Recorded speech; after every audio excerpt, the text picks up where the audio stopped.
Beautiful look from Sacramento, where we're not at all feeling the effects of Tropical Storm Debbie, but Darren will tell us where that is going on later this hour. Well, a 12-year-old San Diego area boy is facing battery charges because he spit gum from a school bus and it hit a man on his head. Well, that child is now saying he's sorry. So is an overreaction, or is this appropriate? Zoreen Adamji is joining us in the newsroom with some reactions. Yep, guys, hear what people are saying. Amanda says, really? You're going to give this kid a record because of something like this? I'm sorry, but that's a waste of a court's time. He's 12. It was gum. He apologized. Alicia says the boy should just get community service cleaning up a local park or something similar.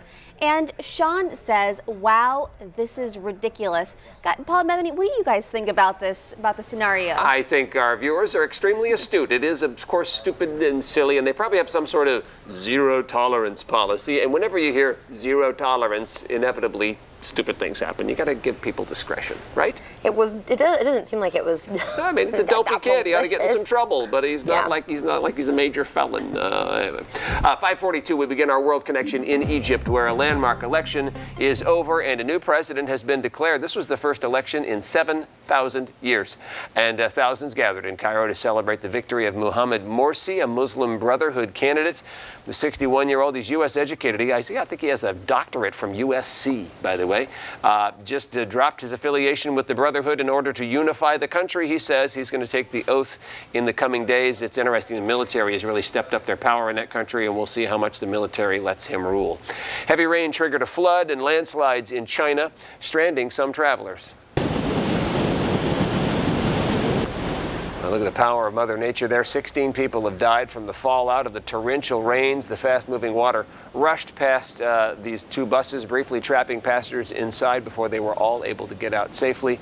That dozer you saw there was used to move the buses. It was severely damaged from the flood. Central China has seen torrential rain downpours ever since Friday night. And one of Rome's most popular tourist attractions, the Trevi Fountain, feeling its age, but continuing to work its magic among visitors. Fox News correspondent Greg Burke has the story. There are a few things tourists visiting Rome just have to do. They have to stop at the Vatican and see the majesty of St. Peter's Basilica. They have to experience the glory of ancient Rome, summed up best in the Colosseum. They also have to throw a coin over their shoulder into the Trevi Fountain. Tradition has it that if you do, you'll come back to Rome. Millions do it every year, and people crowd around the site day and night. The problem is that Trevi Fountain is feeling its age, and a couple of chunks from the stonework recently crashed down from the massive statues above the water. This is the symbol of a country that's falling apart, but somehow it manages to keep standing. Monuments in Italy are the real wealth of the country. But city officials in Rome blame the incident on two rare snowfalls earlier this year. They're currently working on the fountain to make sure everything is stable. By Roman standards, the fountain itself is not very old. It was completed some 250 years ago, but the aqueduct bringing water to it was constructed before the time of Christ. So have you tossed coins into that fountain? I have not. I had one day in Rome and I couldn't make it. I thought it was interesting. An Italian guy saying it's a symbol of our country. It's falling apart. You know, and trying to keep going. Interesting. Well, let's get over to traffic. Sheldon Orbis in the Atlantis Reno Traffic Center looking at your ride early to work this morning. And overall, the early Monday morning ride is looking pretty good for us. We do have a solo injury crash. It might not be along your route, State Route 4 at Middle River, but it might be in someone's way.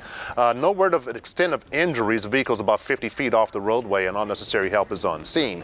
Speaking of necessary help, let's get our first check with CHP Officer Jason Gonzalez. Good Monday morning to you, sir. Good morning, Sheldon. You know, this accident happened about 4:56 this morning. I've been working on trying to get some updates as well. Again, that vehicle lost control there, went off the roadway. It is 50 feet off the roadway into a canal there. Emergency crews are on scene. We're still trying to get updates. Of course, they're very busy trying to get things cleared up. Hopefully everything is okay, but yes, it's going to cause some slowdown there. Back here locally, we do have a couple of hazards to report on. If you're heading eastbound 80 at Watt, we have a pedestrian problem in the center divide. We have our CHP units rolling out for that. Other than that, if you're trying to get out to the Bay Area, westbound 80 over the Yellow Causeway is incident-free, nice smooth ride out there. And same thing for our Stockton commuters, the I-5 corridor, 99 corridor, and Crosstown are nice and clear. That's our latest. For more, back to you. Great, Jason. Thank you so much. Now meteorologist Darren Peck has our Monday weather forecast. And the best part about Monday, Sheldon, is it's going to hold on to the best parts of the weekend. We were in the mid-70s all weekend long. Today, we're still doing that, and I'm starting right off with the 7-day forecast first. It's always the most important thing to look at anyway, so I'm not messing around, and I'm just getting straight into it, and I'll spend the most time with you on this. 77 today, but it turns into 84 tomorrow. So you notice we get a little bit of a warm-up right off the bat going into tomorrow, and I want to pull out Wednesday and Thursday, because that's where we peak on this warm-up. Right in the middle of the week, we do 90.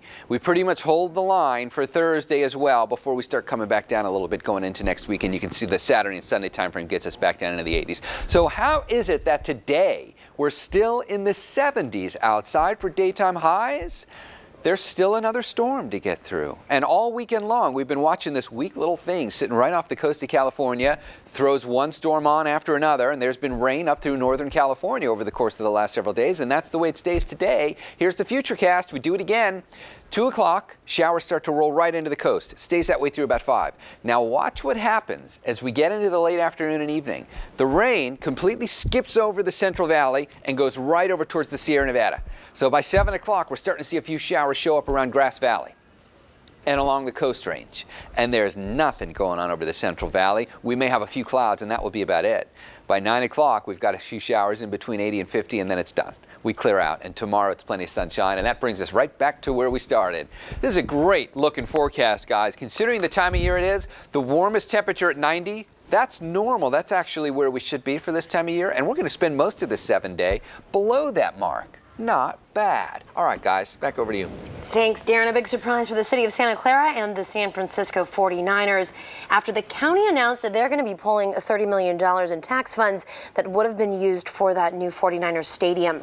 The county says the money could be put to better use for education. The team and the city are now saying the county has no right to do that since voters specifically said that that money would go to help build the $1.2 billion stadium.